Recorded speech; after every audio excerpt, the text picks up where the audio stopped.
Tajiri yangu. Nafikiria kama unavyoona. Nyumba ndio hii. Nafikiria tu kama unavyoona kumetulia. Umesema wapangaji wako wanataka sehemu ambayo imetulia. Kwa hiyo tajiri yangu, na wewe ni tajiri wangu wa muda. Kitambo. Ndio maana nimeona nikuletee kwenye nyumba kama hii. Kwa sababu tunaona nyumba ilivyopoa. Yaani nyumba imetulia. Hapa wenyewe wanaita silence zone. Sehemu iliyo kimya tajiri wangu. Sema wewe. Tunanunua nyumba tununue. Nyumba tunanunua. Hapa mpaka wa kwanza ule kule. Okay. Mpaka wa pili ule pale. Ule pale chini. Sasa I don't want peace.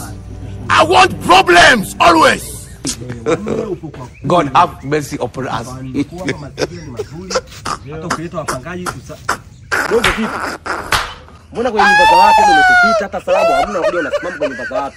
Shida nini? Dogo nani kwanza? Nisielewa dogo nani? Maana nimetoka huko, nimekuja hapa nimewakuta mmesimama mnaoneshana vitu, mnaoneshana mipaka. Wewe nani kwanza? Nyewezi hapa mmetumwa hapa kwangu mmeagizwa mniambie. Mimi ni dalali, nimekuja hapa kufanya udalali. Sasa naona wewe mwenzangu umepita tu huko, una taarifa yoyote hata salamu hujatoa, umesimama kwenye nyumba za watu. Shida nini? Au mtoto wa bosi? Unajifanya sana dalali, unadalalia nyumba za watu ambapo wasikuonekana siku 2-3 unakuja kushibia. Wewe ndio shibe yako, si ndio manake? Yaani wewe kwenye nyumba.